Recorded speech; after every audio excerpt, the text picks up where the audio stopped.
सबकी बात में आज हमारे साथ एक बहुत ही खास मेहमान है। मेरे साथ हैं डॉक्टर वरद मूर्ति मिश्रा जी, जो कि पूर्व आईएएस हैं। उन्होंने वीआरएस लिया है। लगभग 8 साल की उनकी नौकरी अभी बाकी थी। कई इम्पोर्टेंट पोस्ट पे रहे हैं, जैसे कि इंदौर में रहे हैं, खंडवा, छिंदवाड़ा जैसे अनेक इम्पोर्टेंट जगह पे कई इम्पोर्टेंट पोस्ट में रहे। लेकिन उन्होंने रिटायरमेंट से 8 साल पहले ही वीआरएस ले लिया, क्योंकि उनकी मन की इच्छा थी एक नई पॉलिटिकल पार्टी बनाने का और पॉलिटिकल मैदान में आने का। तो इसके पीछे क्या कारण रहा, क्या उनके थॉट प्रोसेस हैं, क्या वो सोचते हैं, आज इन सारे विषय पे हम उनसे चर्चा करेंगे। सर, आपका स्वदेश न्यूज़ के दफ्तर में और इस खास कार्यक्रम सबकी बात में बहुत बहुत स्वागत है। जी, थैंक यू वेरी मच। जैसा मैंने आपको इंट्रोड्यूस किया, पूर्व आईएएस है। 8 साल अभी बाकी थे आपके नौकरी के रिटायर होने के। उससे पहले ही आपने वीआरएस ले लिया और उसके बाद आप राजनीति में छलांग लगा दी। ये क्यों हुआ और कैसे हुआ? देखिए, नौकरियों में खासकर जो आईएएस या आईपीएस का जो वर्तमान सिनेरियो है मध्य प्रदेश में, इसमें उन नौकरियों में रहकर आप सुविधाओं को उपभोग तो कर सकते हैं कि आप 4 इमली में मकान ले लीजिए, 1-2 गाड़ियाँ आपके पास विभाग की रहेंगी, लेकिन इसके अलावा कुछ करने के लिए रह नहीं गया है। तो अगर आप एक मीडियोकर हैं, मतलब मध्यम तक का आपका सोच है, 45-50% वाला अगर सोच है, तो आपको वो सब चीज़ें अट्रैक्ट भी करती हैं और लगता है कि ठीक है। पर अगर मन में कहीं कुछ अलग करने की, समाज को कुछ बेहतर अपना कंट्रीब्यूशन देने की अगर बात आती है, तो मुझे नहीं लगता कि अब नौकरियों में ये बात बच गई है। तो इसलिए मुझे लगा कि अब मैं जो मेरा 7-8 साल का जो समय बचा हुआ था, कि इसमें अनावश्यक मैं किसी एक जगह बैठकर जो है अपना समय व्यतीत करूं। इससे बेहतर था कि मैं लोगों के बीच जाऊं और उनकी आवाज़ उठाऊं, और इसकी मध्य प्रदेश में फ़िलहाल ज़रूरत भी है। इस विषय पे हम फिर से आएंगे जैसा, लेकिन अभी आपने जो कहा कि आप लोगों के बीच में जाएं, लोगों की जो है समस्या का वो करें, समाधान करें, तो क्या एक आईएएस नहीं करता ये सब? ये बड़ी एक तरह का पैराडॉक्स है, और लोगों की समझ आज भी इस मामले में कहूँगा थोड़ी सी लोग शायद इस बात को समझ नहीं पाते। अफसरों की एक सीमा होती है। आप मेरा उदाहरण ले लें या किसी भी और बड़े आईएएस का भी उदाहरण ले लें, कि वो विभाग में बैठ के कुछ आमूलचूल परिवर्तन नहीं कर पाते। या तो वो चीज़ों को अपने वरिष्ठों को या पॉलिटिकल जो एग्जीक्यूटिव है उसको सुझाव नहीं देते, सुझाव देते हैं तो वो बहुत सारे कारणों से माना नहीं जाता, और अल्टीमेटली जो काम के लेवल का स्तर है वो कंट्रीब्यूशन कुछ ऐसा उनका बन नहीं पाता कि कोई आईएएस ये कहे कि मैंने अपने इस सेवा काल में 35-37 साल के सेवा काल में कोई काम बहुत अच्छा किया। आज मध्य प्रदेश के बहुत सारे पुराने जो सीनियर आईएएस पर्सन्स हैं जो शायद भोपाल में सेटल्ड हैं, आप किसी को भी रैंडमली बुला के पूछिए कि वो अपने पूरे प्रशासनिक जीवन की कोई 3 बड़ी बातें बता दे जिसमें उसको लगा कि उसने पब्लिक के लिए कुछ कंट्रीब्यूट किया, तो मुझे पूरा विश्वास है कि उनमें से बहुत ही कम लोग हैं जो इस बात का जवाब दे पाएंगे। तो आपने जैसे कहा कि राजनीति का फिर क्यों ख्याल आया, वो कैसे आया? राजनीति का इसलिए मैम कि अगर आप वास्तव में कुछ परिवर्तन चाहते हैं, जैसे कुछ लोग हैं पर्यावरण वाहिनियाँ बना के काम कर रहे हैं, कुछ लोग हैं जो हर समय अस्पतालों में खाने के पैकेट लोगों को देते हैं, कुछ संस्थाएं हैं जो गरीबों को इंजेक्शन मुहैया करा देती हैं, कुछ उनको दवाइयाँ वितरित कर देती हैं। पर मेरा मानना है कि ये सब चीज़ें जो है ना, इसकी एक लिमिट है और इसका एक छोटा एरिया है। जबकि अगर पॉलिटिकल व्यवस्था बदल जाए किसी तरह से, या पॉलिटिकल जो लोग हैं उनकी इच्छा शक्ति जग जाए अगर इस मामले में, तो प्रशासनिक जीवन के अनुभव के आधार पर मैं पक्के तौर पर कह सकता हूं कि हम बहुत बेहतर व्यवस्था सारे समय और सारे लोगों के लिए दे सकते हैं। जिस तरह का आईएएस की नौकरी में जो आपका अनुभव है, वो अगर पॉलिटिक्स में आ जाए तो वाकई में बहुत चेंजेस आ सकते हैं। अभी जो मध्य प्रदेश में चल रहा है जो माहौल है, जैसे कि अभी हाल में ही 1-2 मंत्रियों ने ये पब्लिकली कहा है कि ब्यूरोक्रेसी जो है वो मध्य प्रदेश की बेलगाम है, और ख़ास करके उन्होंने चीफ सेक्रेटरी इकबाल सिंह बैस साहब का नाम लिया है। तो इस तरह से खुल के जब मंत्री ये बात कह रहे हैं, आप इसको कैसे देखते हैं? देखिए, एक चीज़ है कि मतलब पब्लिक का परसेप्शन अलग होता है। मैं चूँकि सेवाओं में रहा हूँ, मेरा ऐसा मानना है कि माननीय मंत्री जी ने चीफ सेक्रेटरी का नाम अनावश्यक तौर पर घसीटा है इस मामले में। उसका रीज़न है, वो शायद किसी ज़िले में, शिवपुरी ज़िले के किसी ट्रांसफ़र्स को लेकर जो है उस पर वो नाराज़ थे, और अब उस ट्रांसफ़र का चीफ सेक्रेटरी से सीधा कोई संबंध ही नहीं है। दूसरी चीज़ कि उनको प्रोटोकॉल नहीं मिला था किसी ज़िले में, इसका भी चीफ सेक्रेटरी से संबंध नहीं है। अगर नीचे के लोग गड़बड़ कर रहे हैं तो उसके लिए चीफ सेक्रेटरी को सीधे तौर पर जिम्मेदार हम नहीं ठहरा सकते। मतलब मैं किसी का बचाव नहीं कर रहा हूँ, पर जो प्रशासनिक व्यवस्था है उसके आधार पर ये बात मैं कह रहा हूँ। पर इससे भी बड़ी बात जो मैं आपके सामने रखना चाहता हूँ, दर्शकों के सामने रखना चाहता हूँ, वो ये कि मंत्री को क्या थाना प्रभारी, चौकी इंचार्ज, पटवारी या नायब तहसीलदार के ट्रांसफ़र में इन्वॉल्व होना चाहिए, या उसकी अनुशंसा अगर मान लीजिए नहीं मानी गई तो क्या उसे इतना नाराज होना चाहिए? मंत्री का मूल काम जो है ना पॉलिसी मेकिंग का है। वो मंत्री अगर अपने विभाग को देखें तो उसमें भी हो सकता है कि बहुत सारे सुधारों की गुंजाइश हो। तो अल्टीमेटली अगर वो जिले स्तर की जो छोटी पदस्थापनाएं हैं उसमें भी अगर मंत्री जी या कोई भी मंत्री अगर इतना इन्वॉल्व होगा तो उससे क्या होगा कि ज़िले स्तर की जो प्रशासनिक व्यवस्था है वो चौपट हो जाएगी, और फिर कर्मचारी जो हैं वो अपने अधिकारियों के बजाय एमएलए या प्रभारी मंत्री या अन्य कोई प्रभावशाली व्यक्ति है फिर उसके प्रति जवाबदेह हो जाएंगे। तो मेरा मानना है कि ये विवाद थोड़ा सा अनावश्यक था। अनावश्यक विवाद है, लेकिन ये बात को आप कितना सही मानते हैं या क्या सोचते हैं? ये बार बार कहा जाता है, हम देखते आ रहे हैं, जब दिग्विजय सिंह जी मुख्यमंत्री थे उस समय भी कहा जाता था कि ब्यूरोक्रेसी जो है वो हावी रहती है। फिर उसके बाद सत्ता परिवर्तन हुआ, मुख्यमंत्री शिवराज सिंह चौहान जी बने, अभी भी यही कहा जाता है। मंत्री जो जिनका मैं जिक्र कर रही हूँ, जिसका आपने कहा कि अनावश्यक जो है वो कंट्रोवर्सी था, लेकिन उन्होंने भी ये एक लाइन कही कि ब्यूरोक्रेसी जो है वो बेलगाम है। तो बार बार ये माना जाता है कि मध्य प्रदेश में जो ब्यूरोक्रेसी वो हावी रहती है, इसको आप कैसे देखते हैं? देखिए, एक चीज़ है कि एक बेसिक बात है, वो चाहे मंत्रालय की बात हो, चाहे आम जनजीवन की या सामान्य कहीं की बात हो, किसी प्राइवेट ऑफिस की भी बात हो, जिसको नियम कानून कायदा ज़्यादा पता होगा वो अपने आप हावी रहता है।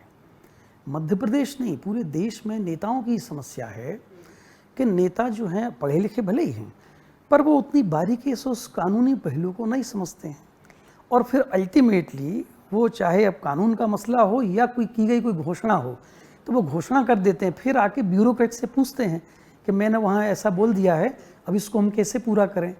तो फिर वो एक ऐसी प्लेस होती है कि जब आप किसी से पूछने जाते हो तो जो बताने वाला है वो निस्संदेह थोड़ा ऊपर हो जाता है, पूछने वाला थोड़ा नीचे रहता है। आप यूके या यूएस में देखें कि ऊर्जा मंत्री वही बन सकता है जो कम से कम मतलब पीएचडी एनर्जी कंजर्वेशन में हो या पोस्ट डॉक्टरल स्टडीज़ कर रहा हो, तो वो विषय का विशेषज्ञ होता है।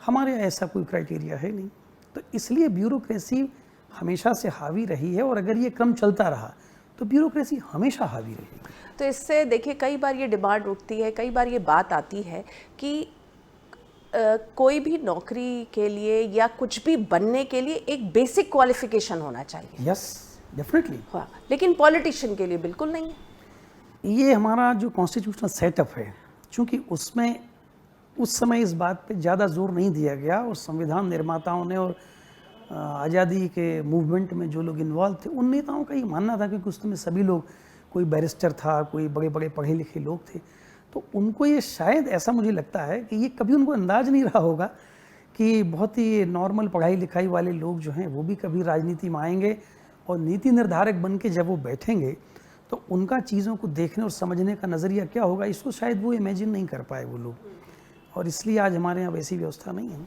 ऐसे अब आते हैं आपके आप जो एक नए सफ़र की और आप जो आप शुरुआत करने जा रहे हैं राजनीति का। आपने बताया कि आपके मन में ये रहा कि आप पब्लिक के बीच में जाएं, उनकी समस्या सुलझाएं। मध्य प्रदेश की राजनीति की हम बात करें तो हर वक्त हमने देखा है कांग्रेस और बीजेपी 2 पार्टी सिस्टम रहा है, और आपको अब हम देख रहे हैं जैसे इस बार के नगरीय निकाय चुनाव में आम आदमी पार्टी ने एक अच्छी अपनी जो है वो शुरुआत की है। आप कैसे देख रहे हैं राजनीति को? हालांकि अगले साल जो है विधानसभा चुनाव भी है, आप कितने उत्साहित हैं? हम देखिए कि ये सही है कि मध्य प्रदेश शुरू से जो है 56 से जब से बना है बाईपोलर सिस्टम ही रहा है हमारे यहाँ। लेकिन इन दोनों पार्टियों को लोगों ने बहुत गहराई से देख लिया है और अल्टीमेटली उन दोनों में नाम का तो अंतर है कि एक बीजेपी कहलाती है, कांग्रेस कहलाती है, लेकिन जब इनको सत्ता मिलती है तो अल्टीमेटली दोनों लोग एक सी ही कार्यप्रणाली, एक सी ही व्यवस्थाएं, एक सा ही ठेकेदार और बड़े लोगों की तरफदारी और उसी तरह का सारा काम जो है चलने लगता है। बीच में 15 महीने के लिए कांग्रेस की सरकार आई, पर लोगों को कोई परिवर्तन नहीं लगा ऐसा कि पुराने 15 साल के रेजिम में और इस रेजिम में कोई बहुत बड़ा अंतर है। जो सारे लोग उस बीजेपी के राज्य में मतलब प्रभावशाली कहे जाते थे, वो 1-2 महीने के अंदर कांग्रेस में भी उनकी तूती बोलने लगी और वो प्रभावशाली हो गए। इस बार मेरा ऐसा आकलन है कि जनता इस समय बिल्कुल तीसरे विकल्प के मूड में है, पूरी तरह से है, और लोग इन दोनों दलों से बहुत उकताए हुए हैं। इसलिए मुझे लगता है कि एक चांस शायद मुझे है। आपको लेना चाहिए, बिल्कुल चांस लेना चाहिए। तो एकदम नई पार्टी आपकी रहेगी, लोग आप पे क्यों एतबार करेंगे? जनता आपकी बात, आपको वोट क्यों देगी? ये भी एक बड़ा प्रश्न है और बड़ा सटीक प्रश्न है ये। देखिए, एक चीज़ है कि लोग, अपने को लगता है कि शायद जनता कभी कभी बहुत सारी चीज़ें नहीं समझती है या जनता में समझ की कमी होती है। मेरा मानना है कि ऐसा नहीं। अगर जो मेरी टास्क है नई पॉलिटिकल पार्टी बनाने के बाद, वो टास्क वही विश्वास पैदा करना है कि मेरा चेहरा कहें, मेरी बात कहें, मेरा मुद्दों को रखने का ढंग कहें और मेरा कॉन्डक्ट कहें इस पूरे 14-15 महीने में, कि जो शायद लोगों के भीतर एक विश्वास पैदा करेगा। और मुझे उम्मीद है कि लोग, क्योंकि मेरा भी 26-27 साल का एक प्रशासनिक एक्सपीरियंस है, बहुत डिफरेंट जिलों में डिफरेंट लोगों के साथ, डिफरेंट तरह के लोगों के साथ मैंने काम किया है, तो मुझे लगता है लोग सच बात सुनना चाहते हैं, सीधी सीधी बात सुनना चाहते हैं लोग। तो बस मुझे लगता है कि यदि मैंने उस चीज़ को मेंटेन कर लिया तो वो विश्वास अगर जग गया लोगों के बीच में, अगर एक मोबाइल वाला पंजाब के चीफ मिनिस्टर चन्नी को हरा सकता है तो फिर इसका मतलब बहुत कुछ हो सकता है। पॉलिटिक्स को जो हम लोग समझते हैं, जो आम जनता समझती है, आजकल के जिस तरह से चुनाव होते हैं, हालांकि इलेक्शन कमीशन ने एक सीमा बांध दी है कि आप इतना ही पैसा खर्च कर सकते, लेकिन हम सबको मालूम है कि ऐसा नहीं होता, कहीं ज़्यादा खर्च होता, प्रचार प्रसार बहुत होता है, बहुत तरीके से वोटर्स को लुभाया जाता है। क्या आपके इतने डीप पॉकेट्स हैं?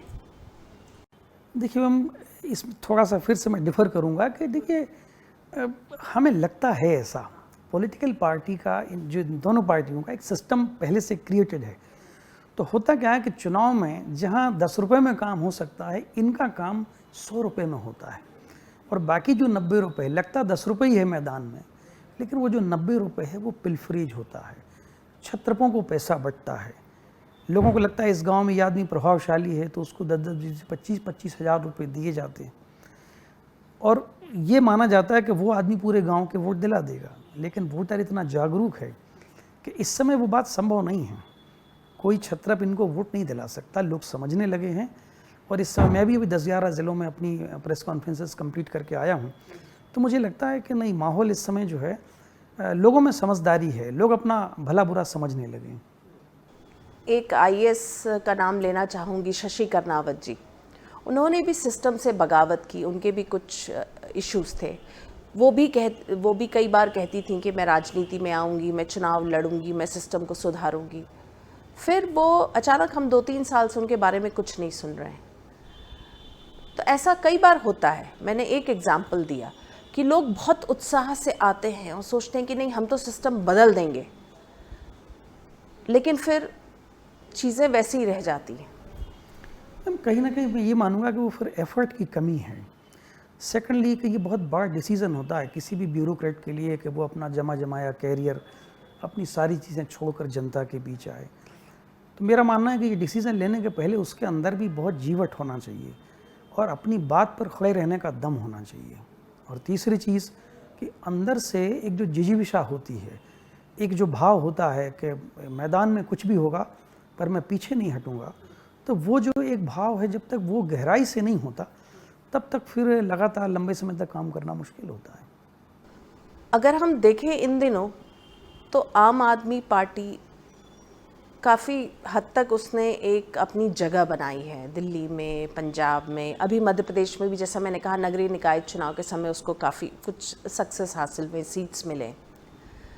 लेकिन जब हम पीछे जाके देखते हैं तो कई बड़े बड़े जो नेता हैं, जैसे मैं बात करूंगी स्वर्गीय माधवराव सिंधिया जी की, उन्होंने कांग्रेस पार्टी का दामन छोड़ा, अपनी एक अलग पार्टी बनाई। स्वर्गीय अर्जुन सिंह जी, उन्होंने अब कांग्रेस पार्टी का दामन छोड़ा, अपनी एक नई पार्टी बनाई। फिर बीजेपी में बात करें तो fire brand leader Uma Bharti, उन्होंने भी बीजेपी का हाथ छोड़ा, अपनी एक पार्टी बनाई।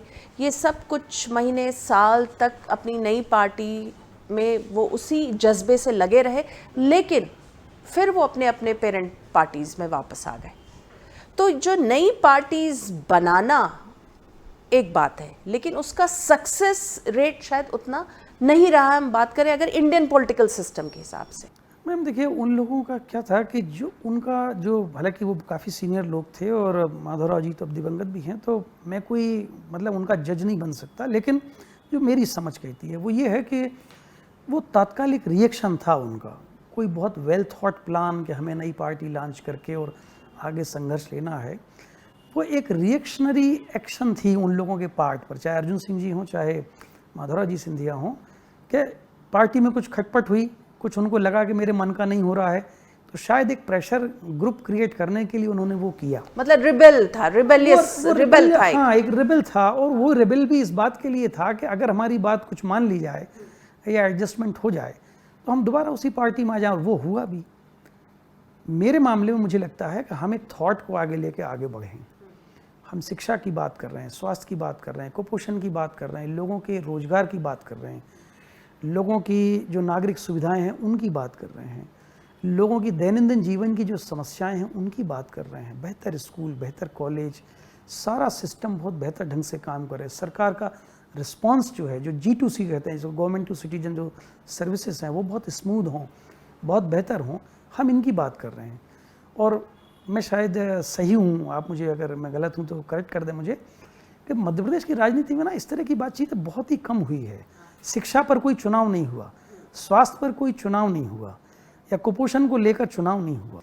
तो मैं इस विचार को लेकर बाहर आया हूँ, और ये पिछली जितनी राजनीतिक पार्टियाँ जिनका आपने जिक्र किया, तो मेरा ख्याल है उनसे हमारा कुछ सिस्टम अलग है। तो आपके मन में थॉट कब से आया?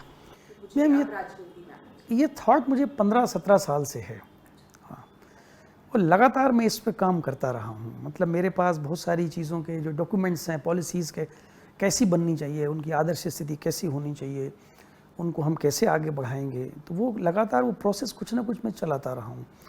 और आज भी ये है कि मैं लगातार हर दिन में मतलब 1-2 घंटे केवल इसी बात के लिए देता हूँ कि यदि कभी चांस मिला तो सबसे बेहतर लोगों के लिए क्या हो सकता है वो हम ज़रूर करेंगे। आप सोच रहे थे, आप क्लियर थे कि आपको एक पॉलिटिकल पार्टी बनानी है। Yes, definitely. और जो अगले साल जो विधानसभा चुनाव होंगे वो आप सभी सीटों पे लड़ेंगे? बिल्कुल, मेरी पूरी ताकत होगी, पूरी मतलब मैं जोर लगाऊंगा कि 230 सीटों पर लड़ूं। अच्छे कैंडिडेट, पढ़े लिखे, हाँ, कैंडिडेट्स में समझदार। क्या क्राइटेरिया रहे? क्राइटेरिया यही है मेरा कि यथासंभव वो जो हैं मतलब 50-55 साल के अंदर के लोग हों, और ग्रेजुएट्स हों, पढ़े लिखे हों, उनका अपने गांव में एक अच्छा उनका रेपो लोगों से हो, वो किसी भी प्रकार की आपराधिक छवि से मुक्त हों, उनका लोगों से बात व्यवहार बहुत अच्छा हो, लोगों के प्रति उनकी एम्पैथी और सिंपैथी दोनों बहुत अच्छी होना चाहिए, और एक अच्छे इंसान के रूप में हम समाज में जिसको जानते हैं उस पैरामीटर्स पे वो खरा उतरना चाहिए। कांग्रेस और बीजेपी के अलावा जो दूसरी पार्टीज होती हैं, जैसे आम आदमी पार्टी है, और इस तरह से और भी जो कई नेता हैं जो छोटे रीजनल पार्टीज़ हैं, कई बार उनको जो है बड़े पार्टीज़ के प्लान बी कह दिया जाता, कहते कि ये इन्हीं के लिए हैं। क्या इस तरह का कुछ है? नहीं मैम, इस तरह का नहीं है। उसका रीज़न है मैम कि मुझे अगर किसी के बी प्लान का हिस्सा बनना होता तो मैं इतना अच्छा कैरियर अपना, क्योंकि मैं शायद एक अच्छे ऑफिसर के रूप में ही जाना गया पूरे मध्य प्रदेश में। मैं जिस भी पोस्टिंग में रहा मैंने अपना काम अच्छी तरह से किया। तो मतलब बी टीम बनने के बजाय तो मुझे आज भी लगता है कि वो जो प्लेस था वो इससे बेहतर था, और इतना कीमती थॉट लेकर अगर मैं आया हूँ जैसा मैं आपसे चर्चा कर रहा हूँ, तो इसके बाद किसी की बी टीम बनने का तो प्रश्न ही पैदा नहीं होता। बी टीम नहीं बनेंगे, नहीं है। और कुछ अन्य दल के नेता भी आपसे संपर्क में हैं? अभी किसी से कोई संपर्क। आपने कहा कि आप अभी मध्य प्रदेश के आपने कई जगह का दौरा किया है, कई जगह आप मिल के आए, तो किस तरह का रिस्पांस मिल रहा है आपको? रिस्पांस बहुत अच्छा है, लोग मुझे अप्रिशिएट कर रहे हैं, और छोटे छोटे लोग जो हैं जो मेरे कैरियर के बारे में जिनको थोड़ी जानकारी है, उनका भी कहना है कि आपने बहुत सही कदम उठाया है। इस तरह के लोग अगर आएंगे तो निस्संदेह ये परंपरागत राजनीति से लोग उकता गए हैं और वो लोग हमें बड़ा सहयोग करने तैयार। इवन प्रेस के लोग जो हैं, प्रेस कॉन्फ्रेंस के बाद जब अनऑफिशियल चर्चा होती है तो उनका बड़ा सपोर्ट है मुझे, और उनमें से बहुत सारे लोग जो हैं हमसे लगातार भी फ़ोन से संपर्क में रहते हैं। तो जब आपने रेजिग्नेशन का मन बनाया, रेजिग्नेशन लेटर दिया, तो ब्यूरोक्रेसी से आपको किस तरह का रिएक्शन मिला? ब्यूरोक्रेसी से कोई रिएक्शन नहीं मुझे ऐसा मिला कि मतलब किसी ने मुझे कॉल भी नहीं किया, और ना कोई ऐसी, मुझे नहीं लगता कोई ऐसी हलचल हुई होगी, क्योंकि लोगों के लिए वो एक सिंपल सी चीज़ थी कि भाई एक आदमी है, उनको VRS लेना है तो VRS ले रहे हैं वो, सिंपल। और पॉलिटिकल पार्टी अब बना लिया आप, तो तब नहीं कोई पूछ रहा है कि क्यों बना रहे हैं, कैसे बना रहे हैं? नहीं नहीं, उसका रीज़न है कि वो थोड़ा ना ब्यूरोक्रेट्स जो है ना वो कैरियर अपॉर्चुनिस्ट होता है। उसको ये बात मालूम होती है कि जैसे मैं राजनीति में आ गया हूँ तो हो सकता है कि मेरा फ़ोन सर्विलेंस पर हो, सरकार को पता लग जाए कि कौन सा ब्यूरोक्रेट इनके टच में है, कौन सा आदमी ने बात कर रहे हैं, तो उससे उनको दिक्कत आ सकती है। बट आई एम श्योर कि ब्यूरोक्रेसी को इस बात पर प्राउड फील हो रहा होगा, ऐसा मेरा मतलब पर्सनल फीलिंग है मेरी, क्योंकि वो सारे लोग बड़े दबे हुए लोग हैं और बहुत दबाव में काम करते हैं, और अगर कोई आदमी बहादुरी से बाहर आया, उनकी कम्युनिटी का आदमी, तो I think they must be proud of it. आप कह रहे हैं कि ब्यूरोक्रेसी दबा हुआ है, जबकि IAS जो हैं वो उसको इस तरह से माना जाता है कि वही तो है जो कंट्री चला रहे हैं, देश चला रहे हैं, हमारा प्रदेश चला रहे हैं, और आप उनको ऐसे डिस्क्राइब कर रहे हैं कि वो दबे हैं, कुचले हैं। देखिए, वो चला रहे हैं उस सेंस में, जिस सेंस में मैंने आपको पहले कहा कि लोग उनसे एडवाइस लेते हैं और वो बात करते हैं, लेकिन जहाँ कनेक्शंस की बात आती है तो मुझे नहीं लगता कि कोई बड़े से बड़ा भी IAS ऑफिसर आज की डेट में इतना फ्री है कि अगर उसका किसी कांग्रेस के या किसी अन्य पार्टी के बड़े नेता से उसका संबंध है तो बहुत खुल के उनके यहाँ आ जा सके या उनसे बात कर सके या उनके साथ खींची गई फ़ोटो शेयर कर सके, ऐसा नहीं लगता मुझे। आपके परिवार में क्या रिएक्शन था जब आपने ये कदम उठाया? आपने अपना एक इतना ल्यूक्रेटिव कैरियर 8 साल पहले आपने छोड़ दिया। उनसे मेरी बात थी असल में, मतलब पहले से मैंने अपनी वाइफ और बच्चों से बात करके रखी हुई थी, और उन सबका कहना था कि नहीं, अब टाइम आ गया है कि आप 50 के हैं और इसके बाद आपको अपने मन से ज़िंदगी और अपनी शर्तों पे ज़िंदगी जीनी चाहिए, इसलिए हमारी चिंता ना करें कि मतलब हमारा क्या होगा, हमारे मतलब बच्चे सेट, जनरली लोगों को लगता है बच्चे सेटल हो जाएं फिर कहीं बाहर जाऊं, पर वो उनका, मेरे बेटे का विशेष तौर पर कहना था कि नहीं, आप जो ठीक समझते हैं आप वो काम करिए, और इसलिए मुझे बड़ी ताकत मिली उन लोगों से। ताकत मिली। आप स्वदेश न्यूज़ के आप दफ्तर में आए, आपने हमसे इतने विस्तार में बात की, नई पॉलिटिकल पार्टी जो आप बना रहे, हालांकि अभी आपने उसका नाम नहीं तय किया है, लेकिन आपने आपने अपने विचार साझा किए। आपका बहुत बहुत धन्यवाद और हमारी शुभकामनाएं आपके साथ हैं। Thank you ma'am, thank you very much. तो दर्शकों, आज हमने आपको मिलवाया डॉक्टर वरद मूर्ति मिश्रा जी से। बहुत अच्छी बात इनके परिवार वालों ने कहा कि 50 साल तो आपने जो सिस्टम है उनकी शर्तों पे जिया, अब आप अपने शर्तों, अपने हिसाब से अपनी ज़िंदगी जिए। तो उन्होंने IAS का, उनका लगभग 8 साल का करियर अभी बाकी था, उन्होंने VRS लिए, नई पॉलिटिकल पार्टी बना रहे हैं। मध्य प्रदेश में अगले साल विधानसभा चुनाव है, उसमें वो चाह रहे हैं कि पूरे 230 में जो हैं वो अपने कैंडिडेट्स उतारे, अलग किस्म के कैंडिडेट्स जो पढ़े लिखे हों, जो जनता के लिए कुछ करना चाहते हों, तो एक नई सोच के साथ वो आए। तो इस बार के एपिसोड में बस इतना ही। अगले हफ्ते में एक बार फिर से मुलाकात करेंगे एक नए मेहमान के साथ। तब तक के लिए दीजिए हमें आज्ञा। नमस्कार।